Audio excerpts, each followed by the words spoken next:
Վերադարձանք սիրելի հեռուստատիտող եւ անցնում ենք առաջ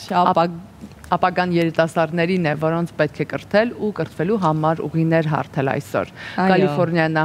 նահանգային օրենսդիր մարմնի անդամ Անդրին Նազարյանը հենց այս տեսլական ունենալով հայտարարել է մշակութային եւ կրթական 3 հայկական ծրագրերի $11 միլիոն պետական ֆինանսավորման մասին։ $9 միլիոն Թումո ստեղծարար տեխնոլոգիաների կենտրոնի ստեղծման համար, $1 միլիոն ԱՄՆ Հարավային Կալիֆոռնիայի համալսարանի հայագիտության ինստիտուտին, $1 միլիոն էլ Լարկ երաժշտական միություն ոչ առևտրային կազմակերպությանը։ Դե ինչ այս ամենի մասին մենք ունենք հնարավորություն խոսելու հենց իր հետ, Անդրին Նազարյանի հետ, ով ուղիղ տեսակապով այս պահին մեզ հետ է, եւ այսպես Կալիֆոռնիայի նահանգային օրենսդիր մարմնի անդամ Անդրին Նազարյան, բարև ձեզ, դուք մեզ լսում եք արդյոք։ Բարև ձեզ։ Բարև լույս։ Ձեզ բարի երեկո, մեզ բարի առավոտ։ Այո։ Հոյակապ նախաձեռնություն է, կասեք ինչպես ստեղծվեց միտքը, որ նմանատիպ մեծ բարեգործություն արվի եւ բնականաբար հայանպաստ եւ հատկապես երիտասարդ հայ երիտասարդների համար, ինչու հենց ընտրեցիք այդ ուղղությունը։ Ինչպես որ դուք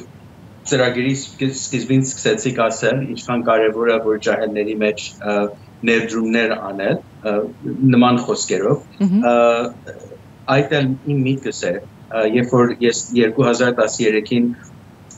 առաջի անգամը Թումոյի տեխնոլոգիաների կենտրոն այո տեսա եւ շատ հիասթափ շատ ոգևորիչ էր, հա։ Շատ ոգևորիչ էր,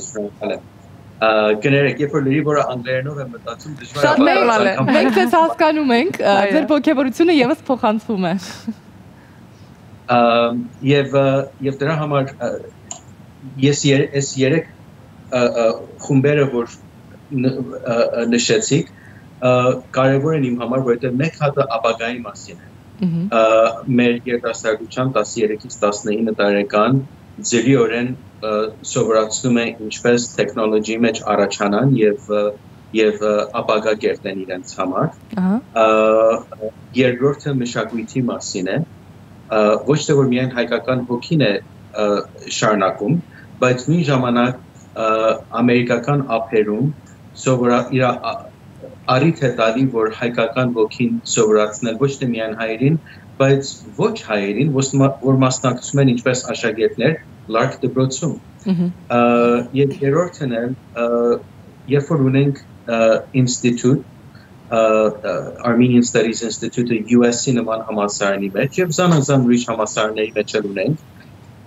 կարևոր է որ իրենց քաջալերենք, որ հայկական կապերի մասին սովորացնեն,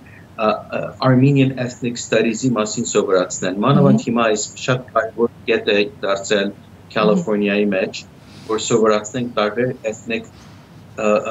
մանրամասնությունների մասին եւ այդ մանրամասնությունների մեջ կարևոր է որ հայկական հատորն էլ սովորացնենք։ Պարոն Նազարյան, եթե խոսենք կոնկրետ համալսարանի հայագիտության ինստիտուտում արվող ներդրման մասին, կոնկրետ հնարավոր է արդյոք հիմա ասել, թե ինչին է ծառայելու, ինչ ուղղվածություն է ունենալու ներդրումը, թե դեռ ծրագիր է, որը մշակման փուլում է, որպեսզի հասկանալի լինի։ Գույք է ձեռք բերվելու, հետազոտություններին են ավելի շատ ֆինանսավորում տրամադրելու, ինչպես է աշխատելու։ Այս USC ինստիտուտի մասին է խոսքը։ Այո։ Կալիֆոռնիայի մեջ հիմա խոսակցություն կա շատ որ սովորացնենք մեր ջահելներին եւ աշակերտներին սև լատինո, ասիացի եւ բնիկ ամերիկացի, այսինքն Native American այս 4 խումբերի մասին եւ իրանց անցյալը եւ ինչպես երբ որ ամերիկանց հիմք դարձավ, երկիր դարձավ, այս 4 տարբեր խումբերին չարաչար ձևով օգտագործեց։ Հիմա սխալ բարեր հույսով չեմ գործածում, բայց միտքը Միտքը լրիվ հասկանալի է, հանգիստ եղեք։ Մենք հասկանում ենք ինչ դուք նկատի ունեք, այնպես որ հանգիստ ասեք։ Կալիֆոռնիայի անցյալը ճիշտորեն բացատրել եւ սովորացնել աշակերտության եւ իմ նման եւ որոշ իմ հրյա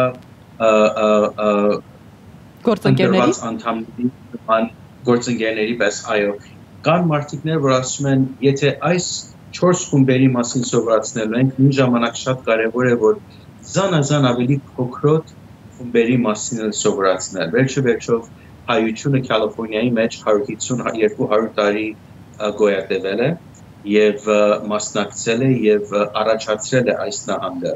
եւ կարեւոր է որ ինձ համար է սովորացնել եւ զանազան խումբերը նույն բաներն են ասում իրենց էության մասին եւ Կալիֆոռնիայի մեջ եւ դրա համար ես ուզում եմ որ USC նման academic ծրագիր իրեն credibility-ն, իրեն կարողությունը արտադրի,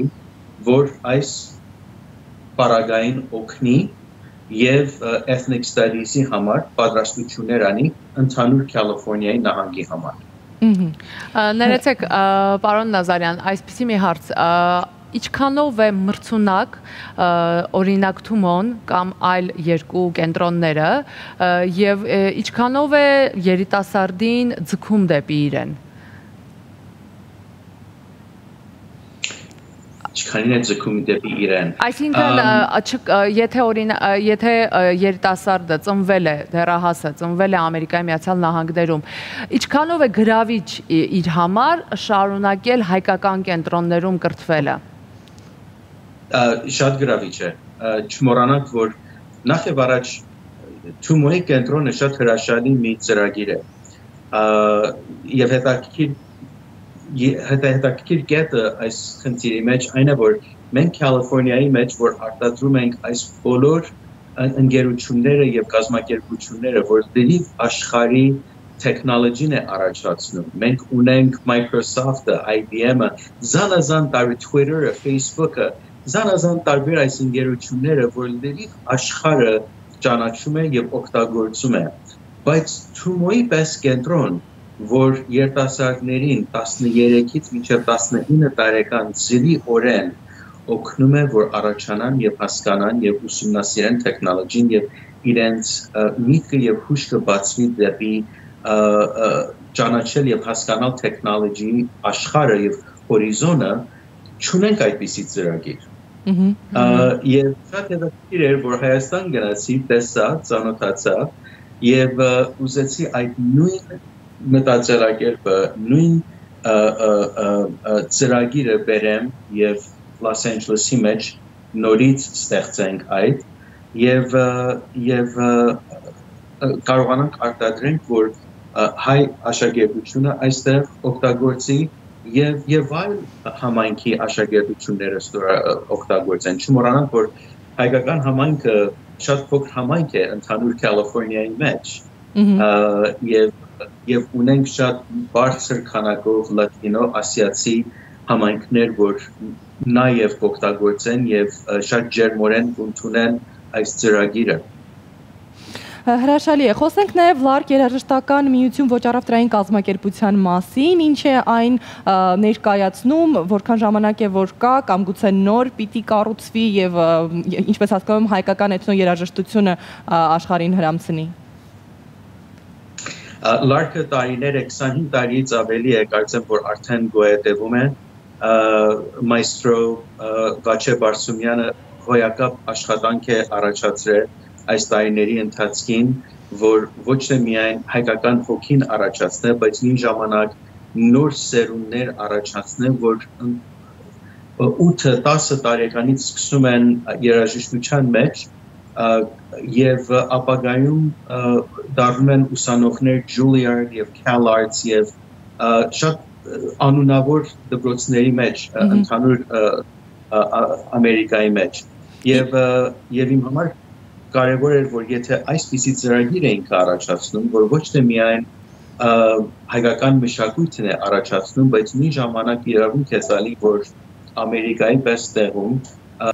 ոչ հայ աշակերտությունը որ մասնակցում է լարքում սովորում է հայկական մշակույթի մասին, մեր Արնո Բաբաջանյանների, Կոմիտասի Խաչատուրյանների մասին, պետք է այս ձևի ծրագիրները գոյատևեն, ուժեղանան եւ շարունակեն։ Եվ դրա համար ուզում է անպայմանորեն Կալիֆոռնիայի նահանգը օգտակար լիներ իրեն եւ իրենք շինարարության մեջ են հիմա եւ փորձում են այդ շինարարության ծախսերը Կալիֆոռնիայի միջոցով օգալ, որ այդ դրամները, որ իրենք փորձել են շինարարության մեջ ծախսեն, փոխարեն ավելի պրոգրամների մեջ ներդնեն, այո։ Այո։ Այսինքն փորձում եք տեխնիկական հարցերը լուծել դուք ձեր ֆինանսավորմամբ Կալիֆոռնիայի կողմից, իսկ խումբը զբաղվի ստեղծագործական, ավելի կյանքով եւ դրա ներդրմամբ։ Իսկ խումբը ինքներենով մեծ է, քանի անդամ կա, որքանով որ դուք եք տեղյակ։ 25 տարվա ընթացքում, չէ՞ որ բավական պիտի արդեն մեծ լինեն։ Չեմ իմանում ընդհանուր աշակերտությունը ինչ է եղել տարիների ընթացքին, բայց հիմա երբ որ նայում եք, տեսնում եք ոչ թե կան միայն աշակերտություն, զանազան ծրագիրներ է ծառայում Վաչե Բարսումյան։ Ոչ թե որ միայն աշակերտություն է նոր բերում, մի ժամանակ ունի Դիլիջանի կոնցերտները, որ զանազան հայ կոմպոզերների կտորներն է թարմացնում կամ վերածոնացնում ընդհանուր համայնքում եւ հաճելի է երբ որ տեսնում ես նույն ծրագրի մեջ կա Բեթհովենը եւ կա Տիգրան Մանսուրյանը կա Մոցարտ եւ հասկանում եք այդ ձևով փորձում է որ հայկական տարբեր կոմպոզերների անունները շատ ճանաչված տարիների կոմպոզերների անունների հետ խառնի եւ առաջացնի։ Եվ այդ ուզում էի օգնել եւ շարունակել այդ մտածելակերպը։ Այո, հոյակապ գործ եք անում, շատ շնորհակալություն։ Իսկ երբ դուք եկել եք Հայաստան, ինչպիսի տպավորություններ եք ունեցել մեր այստեղի Թումոյից եւ երբ եք եղել։ Կարծես թե իմ տունս է, այսինքն շատ հանգիստ էի զգում։ Առաջին անգամը որ եկամ 99 թվականին էր եւ խայտարակ զգացված էի եւ ուզում էի միշտ հետ գալ, բայց արիցն էլ դժվար էր քաղաքական ասպարեզի մեջ, գործի մեջ։ Դրա համար երբ որ ընտրվեցի 2012-ին դեկտեմբերին, առաջի տեղը որ որոշեցի, որ կազմակերպեմ, որ մի քանի հատ իմ ընտրված անդամներով, կոլեգիաներով երթանք Հայաստան էր առաջի տարվա ընթացքից եւ դրանից հետո նորից փորձել եմ մի քանի անգամ անեմ, որ զանազան իմ ընտրված Կալիֆոռնիայի զանազան տեղերից կոլեգիաներից տանեմ Հայաստան, ծանոթացնեմ մշակույթին, ծանոթացնեմ ազգին եւ իրավունք տամ, որ իրանք ավելի ծանոթանան, մոտիկանան, հասկանան որտեղ զանազան կոլեգիաները շարունակելու են քաղաքական ասպարեզի մեջ եւ կարեւոր է որ հասկանան հայկական խնդիրները, հարցը, ժողովուրդը եւ մշակույթը։ Վերջին անգամ երբ եք եղել Հայաստանում։ Հոկտեմբերի 19-ին։ 2020 թվականի մասին է խոսքը։ Չէ, 2019 հոկտեմբերին, երբ Peace Conference կար Արցախի մեջ, ես եւ մի քանի հատ նորից ընտրվածներով Կալիֆոռնիայից աջակցեցին, որտեղ ուզում ենք, որ մեր ձայնը ինչպես Կալիֆոռնիայի եւ Լոս Անջելեսի ներկայացուցիչներ լսվեր եւ աջակցեր Արցախին։ Պարոն Նազարյան, իսկ այդտեղ Կալիֆոռնիայում մենք գիտենք, որ հայ համայնքը շատ ակտիվ է, տարբեր միջոցառումներ է անցկացնում եւ ակտիվորեն մասնակցում է նահանգի կյանքին եւ որոշումներին, օրենսդրությանը, ինչպես դուք քիչ առաջ նշեցիք։ Իսկ թուրքական համայնքը որքանով է այն ակտիվ, որքանով է խանգարում հայ համայնքի գործունեությանը։ Օրինակ Արցախ գնալու խաղաղության այս կոնֆերանսին կամ որևէ այլ միջոցառմանը, որ այդտեղ եք ուզում անել, չեն խանգարում արդյոք։ Խանգարում են ադրբեջանական մասնակցությունը շատ հետաքրքիր է, իրենք շատ ակտիվորեն զբաղվում են, ամեն տեղ ներկայանում են ես երբ որ անցյալում divestment-ի կներեք ինձ անգլերենով եմ ասելու, բայց երբ որ Turkish divestment bond legislation-ը հարացրեցի, այդ որ իրավունք չէր տալի, որ Կալիֆոռնիայի pensionները invest անեն, ներդրումներ անեն թուրքական բանդերի մեջ, կառավարական բանդերի մեջ։ Այդպիսի աշխատանքների ընթացքին կամ տարեկան ապրիլի ցեղասպանության հիշողության resolution-ները, որ աշխատում ենք, ինչ որ լինի, միշտ կա թուրքական ներկայությունը, որ գոնե ցույց տան, որ ներկա են եւ մերժում են այս քայլերը։ Միշտ ներկայությունը կա եւ ադրբեջանական ներկայությունը միշտ կա։ Շատ հետաքրքիր է, որովհետեւ ադրբեջանական համայնքը շատ մեծ չի Կալիֆոռնիայում, բայց զանազան ձևերով նյութական տեսակերպերով օգտագործում են եւ միշտ փորձում են ցույց տան, որ այստեղ համայնք կա։ Պարոն Նազարյան, դուք բավական երկար տարիներ սովորել եք եւ աշխատում եք ու ապրում եք ԱՄՆ-ում, ձեր երեխաները բայց արդեն այդտեղ են ծնվել։ Իրենք խոսում են արդյոք հայերեն, որքանով են ծանոթ հայկական մշակույթին, հայկական տոներին եւ այն բալիկները, որոնք որ հենց Ամերիկայի Միացյալ Նահանգներում ծնվել են, ոչ թե տեղափոխվել են։ Որքանով եք նկատում, որ իրենք ամեն դեպքում հայկականության հետ կապ ունեն եւ չեն կորցրել արմատների հետ կապը։ Գիտեք, ոգին երբեք չի կարող հաղթի։ Հայրս Բաքու է ծնվել 28 թվին, ես Պարսկաստան եմ ծնվել 73 թվականին եւ երեխեքս Ամերիկան ծնվել 10, 12 եւ 17 թվականներին։ So ինչպես հիմա տեսնում եք, իմ խոսելս մաքուր հայերեն չի, տատանվում եմ պատահած անգամ, բայց ոգիս երբեք չի տատանվում եւ երեխեքիս ոգին էլ հույսով եմ երբեք չտատանվի։ Իրենք մեծանում են հայ, իրենք իրենց անունների արժեքները իմանում են, մեծ տղես Ալեքսանդր Օհանեսը, երկրորդ տղես Դավիթ Արամ է եւ մեր փոքր աղջիկն էլ Մագի Թալին է։ Եվ ամենը իրենց անունները գիտեն, անունների միտքը կամ իմանալը, որ ինչ է հայկական անուն, ինչու է այդ անունը դրվել, գիտեն եւ կապը միշտ պահելու են։ Իսկ հայերի շփումը այդտեղ մշակութային կա արդյոք մշակութային կենտրոն հենց հայերի համար, որոնք կարող են, օրինակ այս երեխաները, շաբաթ կիրակի օրերին գոնե թե դպրոցից դուրս, հավաքվել այդ կենտրոններում, սովորել հայ գրերը, մշակույթը, եկեղեցու պատմություն, չգիտեմ ինչ, հայկական մշակույթի հետ մի քիչ ավելի սերտ կապ ունենալ, ոչ թե ծնողների շնորհիվ, այլ կոնկրետ կենտրոնների, մշակույթի կենտրոնների կամ որևէ այլ երաժշտական ինչ-որ կենտրոնների, որտեղ կարող են գալ երեխաները հենց կոնկրետ։ Շնորհակալ եմ ասել, նախ եւ առաջ երեխեքս էլ բոլոր երեքն էլ հայկական դպրոցի մեջ են հիմա եւ փորձում ենք ինչքան կարող ենք զանազան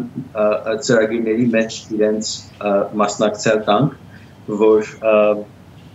շարունակաբար ներշնչվի ոչ թե որ միայն հոգին, բայց մի ժամանակ ծանոթությունը, ջերմությունը, ընկերությունները որովհետև նույն ձևով որ ես մեծացա, իմ ամենամոտիկ ընկերները հայ ընկերներս են, իմ մանկական վարժարանի ընթացքից,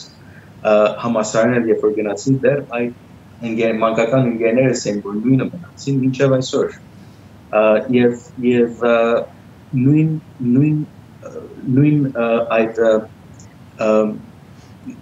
նույն միջոցները եւ պարագաներն են փորձում ենք ես եւ իմ կնիկս արտադրենք մեր երեխեքի համար, որ այդ նույն ներշնչումները ունենան։ Անչափ շնորհակալություն պարոն Նազարյան, հուսանք, որ ձեր այսպիսի ներդրումը հայապահպանման եւ երիտասարդներին ոգեշնչելու ուղղությամբ շարունակական կլինի։ Եվ իհարկե միայն հաջողությամբ պիտի պսակվի։ Երբվանից են կոնկրետ արդեն սկսելու աշխատանքները։ Ֆինանսավորումը հիմա տրվեց, հասկացանք, իսկ աշխատանքները երբվանից են սկսվելու։ Աշխատանքը հիմա նոր կամաց սկսելու է, դեռ այս ամենը մեկ ինչ նոր է, ինչպես գիտեք, շատ թարմ է, բյուջեն նոր անցավ, դեռ գումարները դեռ չեն փոխանցվել, դրա համար մյուս ենթակա քանի ամիսների ընթացքին այդ գումարները կսկսեն անցնել եւ հետո պետք է այս ընդհանուրը փորձում եմ Լոս Անջելես քաղաքի միջոցով էլ անենք, որովհետեւ ուզում եմ այս ծրագիրը Լոս Անջելեսի մեջ լինի եւ դրա համար պետք է մի տեղ որոշենք, որ հարմար է լինելու եւ տեսնենք ինչ ուրիշ ներդրումներ է գալու, որ այս $9 միլիոն առաջի քայլն է, ուրիշ ներդրումներ պիտի լինեն, որ օգնեն եւ այս ծրագիրը իրականանա։ Դրա համար դեռ մի քանի քայլեր կա, բայց այս առաջի այդ կարևոր քայլն էր, որ արթնացնում է եւ ամենին երանդացնել է տալի, որ դեպի այդ մուրազը աշխատեն։ Իրականում երևի ամենաբարդ եւ ամենակարևոր քայլը հենց առաջին քայլն է, որից հետո, ինչպես դուք եք ասում, համախոհները հավաքվում են միևնույն գաղափարի շուրջ։ Մենք անչափ շնորհակալ ենք ձեզ նախաձեռնության համար, հայապահպան գործունեության համար։ Որոշ ժամանակ անց, իհարկե սիրով, եթե դեմ չլինեք, նորից կմիանանք, կխոսենք արդեն թե ինչ փուլում ենք հիմա, ինչ է սպասվում առաջիկայում։ Վստահ ենք, որ ամեն ինչ հաջողությամբ է պսակվելու եւ շուտով խոսելու ենք նաեւ լուրջ մեծ արդյունքների մասին։ Մեր հեռուստադիտողներին հիշեցնենք, որ մեր հյուրն էր Կալիֆոռնիայի նահանգային օրենսդիր մարմնի անդամ Ադրին Նազարյանը։ Ձեզ ցանկանում ենք հաջողություն, անչափ շնորհակալ ենք եւս մեկ անգամ, ձեզ ասում ենք բարի գիշեր, դե մեզ մոտ էլ օրը փաստորեն շարունակվում է։ Այո, բարի գիշեր եւ բարի լույս։ Տեսություն։ Դե ինչ հրաշալի սիրելի հեռուստադիտող, մեզ մոտ այս պահին կլինի կարճատև կոմերցիոն դադար, հետո կվերադառնանք։